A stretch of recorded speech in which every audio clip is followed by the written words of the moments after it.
আজকে সকালে শুরুটা চা দিয়ে করলাম। সকালবেলা ঘুম থেকে উঠে কিন্তু ঘরের অনেক কাজ হয়ে গেছে, শুধু ঘর মোছাটা বাকি আছে। মা চা হয়ে গেছে, মা বললো চাটা খেয়ে নে, এই জন্য ব্রাশ করে আগে মার কাছ থেকে চাটা নিয়ে এসে ভাবলাম তারপরে ক্যামেরাটা অন করি। গুড মর্নিং, সবাই কেমন আছো? আশা করি ভালো আছো, সুস্থ আছো। হ্যাপি লাইফ টুম্পার ঘরেতে তোমাদের সবাইকে স্বাগত। নদিয়া জেলার ছোট্ট একটি গ্রাম থেকে আমি টুম্পা।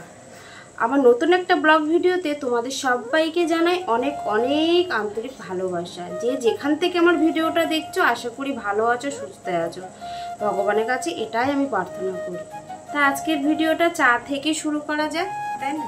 তো সবাইকে বলছি যে সবাই ফার্স্টে ভিডিওটা দেখার সময় একটা লাইক দিয়ে ভিডিওটা দেখো, ফুল ওয়াচ করে একটা ছোট্ট মিষ্টি কমেন্ট করে দিও, ঠিক আছে? আজকের ভিডিওটা চা খেতে খেতেই তোমাদের সাথে শুরু করছি। সকালে উঠে কত কাজ থাকে ঘরের বউদের, তাই না? সেই কাজগুলো করেই কিন্তু একটু তার ফাঁকে একটু চা বিস্কুট না হলে একদম সকালটা জমে ওঠে না, একদম। মানে আমার তো চা না হলে একদমই ভালো লাগে না।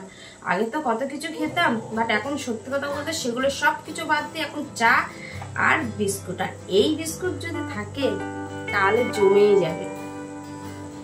সকালে চা থেকে শুরু, রাতে খাওয়া থেকে ঘুমিয়ে পড়া, এই হচ্ছে ডেইলি রুটিনের কাজ। আজকের ওয়েদারটা কেমন চলো তোমাদেরকে একবার দেখিয়ে দিই। বাইরেটা আজকে অতটা কুয়াশা নেই, একদম একটু মানে কুয়াশাটা খুবই কম, অতটা এখনো পর্যন্ত রোদ ওঠেনি। তবুও চলো তোমাদেরকে একবার বাইরেটা দেখিয়ে দিই।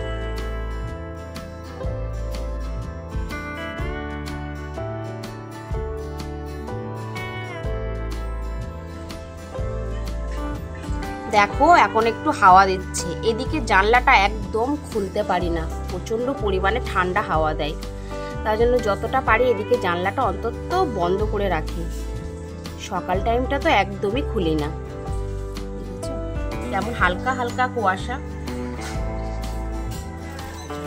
হালকা হালকা দেখো রোদ উঠেছে, পুরোপুরি এখনো পর্যন্ত রোদ ওঠেনি, কারণ আজকে একটু হালকা মেঘলা আছে। মেয়েকে পড়াতে চলে এসছে, অনেকক্ষণই এসছে। মেয়ের কালকের থেকে প্রচন্ড জ্বর, ঠান্ডা, কাশি, প্রচন্ড জ্বর মেয়ের।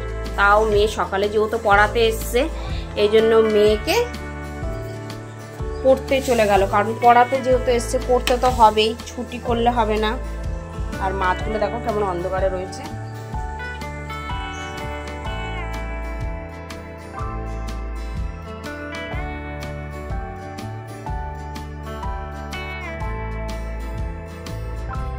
আমরা তো সবাই চা খেয়েছি, কিন্তু সুব্রতর চাটা এখনো করা হয়নি। আজকে সুব্রত একটু কফি খাবে, এই জন্য সুব্রতর জন্য চায়ের জল বসিয়ে দিয়েছি।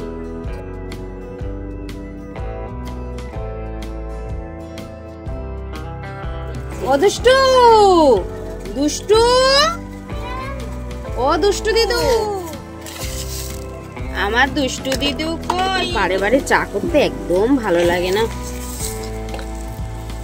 সবাই একসাথে খাবে তা না করে।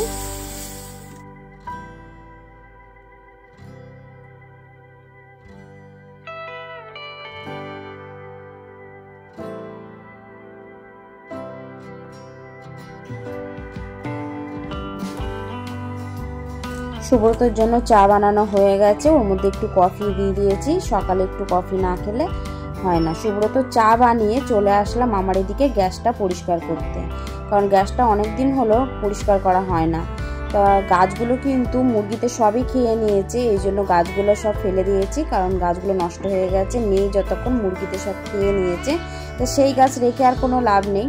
তার জন্য ভাবলাম একটু গ্যাসটা মুছে ওইদিকেরটা সব জিনিসগুলো পরিষ্কার করে নিই। আর এইদিকের একটা গাছই শুধু ভালো আছে, সুব্রত এখনো পর্যন্ত সেই গাছগুলো ঠিক করেনি। তাই আমি ভাবলাম এখানে যেটুকুনি আছে, তাই যেগুলো কেনা হচ্ছে সেগুলো ওখানে রেখে দিই। বাট ওই গাছটা কিন্তু নষ্ট হয়নি, তাই ওই গাছটা এখনো এখানে রেখে দিয়েছি।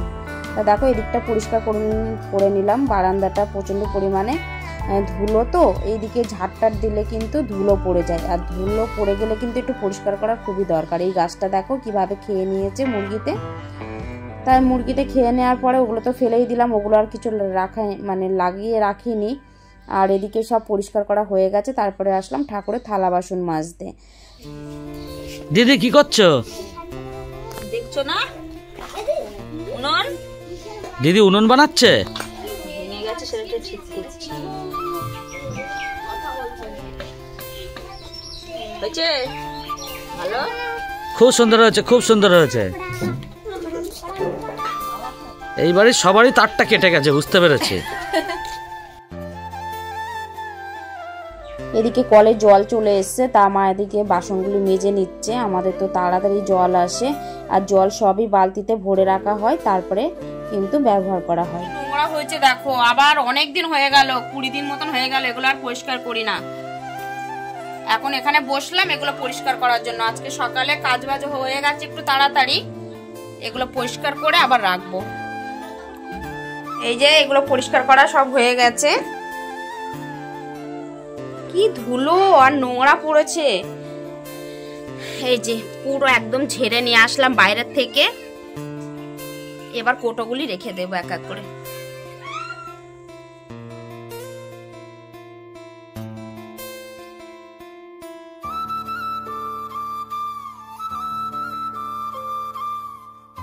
টেবিল ক্লথটা দেখো ছিঁড়ে গেছে, অবশ্য তৃষার বার্থডেতে কিনেছিলাম, আবার সামনে তৃষার বার্থডে আসতে গেল, তা ছিঁড়বে তো অবশ্যই। তা এটা এই জন্য কিনেছি, মেয়ের পছন্দ। তা কেমন হয়েছে তোমরা অবশ্যই একটু কমেন্টে জানিও। এই দেখো টেবিলে পেতে দিয়েছি, কি সুন্দর লাগছে দেখতে। আমি একটা ফল ছাপা নিয়েছিলাম, ফল ছাপাটা মেয়ে বললো মা ওটা নিতে হবে না, এই সাদাটা নাও, সাদাটা খুব সুন্দর লাগছে। এখন বেরোচ্ছি তোমার মাছ আনতে, বেলা অনেক হয়ে গেল। একটু শুভেন্দু ভাইয়ের লাইভে ছিলাম বলে আর যেতে পারিনি, মানে একটু দেরি হয়ে গেল। কেননা সেই ছেলেটা আমাদেরকে সব সময় দেয়, ভালো লাগে, মানে কাজে থাকলেও যতক্ষণ পারে সময় দেওয়ার চেষ্টা করে। তা ওই জন্য তোমার আজকে একটু দেরি হয়ে গেল আমার বেরোতে। তা এখন এমনি কিছু না, শুধু যাব মাছ আনতে।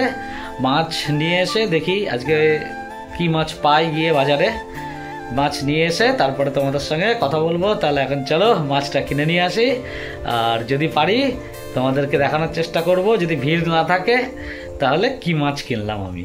ঠিক আছে, চলো দেখতে থাকো, সঙ্গে থাকো, পাশে থাকো। আর এই দেখো গুবলু সোনা কি করতে কাঁদছে, ও কিন্তু ওষুধ এনে দিয়েছে ওর মা, প্রচণ্ড ঠান্ডা লেগেছে, ওষুধ কিন্তু খাবে না, ওষুধ খাবে না বলে কাঁদছে। আর এদিকে পোলো সোনারও ওষুধ এনেছে, পোলো সোনা কিন্তু ওষুধগুলো খেয়ে নিচ্ছে। এদিকে গুবলু এত বড় হয়ে গেছে, ওর ওষুধ খেলে যত সমস্যা। এই দেখো পোলোকে লালাপোস্টটা কিনে দিয়েছে, পরিয়ে দিচ্ছে, কিন্তু এদিকে পড়তে চাইছে না। আর এই যে আমার নাতনি কেক খেয়ে যাচ্ছে, কেক খেয়ে যাচ্ছে। এদিকে স্নান টান করে নিয়েছি, করে দেখো ঠাকুরকে পুজো দিয়ে নিচ্ছি। স্নান টান করে নিয়েছি বলে পুজোটা দিয়ে নিলাম, কারণ একটু রান্না করব। সুব্রত বলল যে আজকে আমাকে রান্না করতে, এই জন্য ডিমের ঝোলটা করব, তো তাই জন্য আমি স্নানটা করে পুজোটা দিয়ে নিলাম। আর এদিকে মা কাটে ভাতটা বসিয়ে দিয়েছে। এই দেখো ডিম আলু সিদ্ধ করেছে, আজকে ডিম আলুর ঝোল হবে। সুব্রত গেছিল মাছ আনতে, একটু বেলা হয়ে গেছিল বলে তাই সুব্রত মাছটা আনতে পারলো না, তাই জন্য দেখো ডিম এনেছে। তাই আমাকে বললো আজকে রান্না করতে। আলু আর ডিম সিদ্ধ করেছি, আলু ছাড়ানো হয়ে গেছে, এবার ডিমটা, এই ডিমটা দেখো কি অবস্থা। স্নান করে উঠলাম, একটু চা খেতে ইচ্ছে করছিল, একটু চা করেছি, চাটা খাবো। মা ডাক্তারের কাছে গেছিলো, এই জাস্ট আসলো, মা উনুনে ভাত করছে, তাই জন্য মাকে বললাম মা আমি এখানে ডিমটা করি, তুমি উনুনে ভাতটা বসিয়ে দাও। এই যে আমার ডিমের ঝোল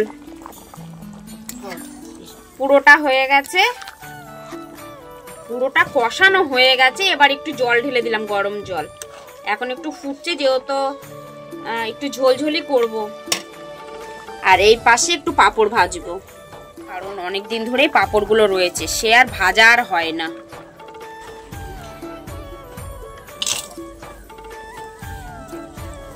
পাঁপড়গুলো অনেক দিন ধরে রয়েছে তো একটু ভেজে নিচ্ছি। আর কি বড় বড় হয়ে যাচ্ছে দেখো, এগুলো ব্যাট পাঁপড়। আমার ব্যাট পাঁপড় থেকে আমার লাভ পাঁপড়গুলো খুব ভালো লাগে। এই দেখো পাঁপড় ভাজা হয়ে গেছে, ওই ব্যাট পাঁপড় ভেজেছে, এটা সুব্রত ভালোবাসে না খেতে, সুব্রতর জন্য আবার এই পাঁপড় ভাজলাম। সুব্রত এই পাঁপড় ভাজা খেতে খুবই ভালোবাসে, আর আমাদের জন্য এই পাঁপড় ভাজলাম। এ দেখো দুপুরে রান্না হয়ে গেছে, কালকের মাছ চচ্চড়ি রয়েছে, আর মা কাটে ভাত করলো, আর এই যে ডিমের তরকারি, মেয়ে শুধু ডিমের তরকারি দিয়ে ভাত খাবে বলে মেয়েকে ডিমের তরকারি দিয়ে দিয়েছি ভাতের মধ্যে। এইদিকে দেখো আমরা কীর্তনেও চলে এসেছি, পাশের বাড়িতে কীর্তন ছিল, তাই এসে একটু কীর্তনে বসলাম।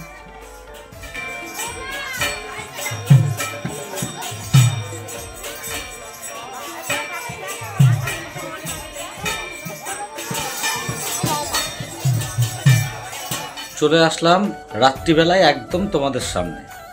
সারাদিনে তো আজকে আর আমাকে সেরকমভাবে দেখা যায়নি, বা আমার ভয়েসটা তোমরা শুনতে পাওনি। আমি এমন কিছু মহান ব্যক্তি না যে আমার ভয়েসটা তোমাদের শুনতেই হবে, মানে এটা বলতে হয় তাই বললাম, কেউ কিছু মনে করো না, মজা করলাম একটু।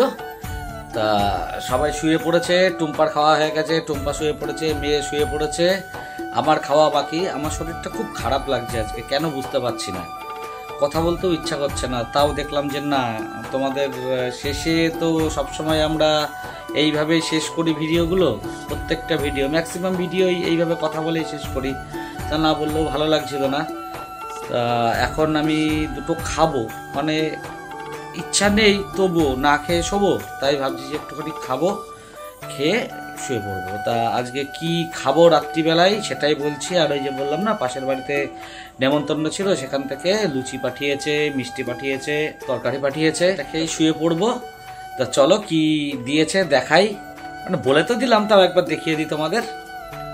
এই দেখো, লুচি, আলুর দম আর মিষ্টি, এই ছিল আজকের আমাদের ডিনারে। তাহলে আজকের মতো ভিডিওটা এখানেই শেষ করছি। তোমরা সবাই ভালো থেকো, সুস্থ থেকো, শুভরাত্রি।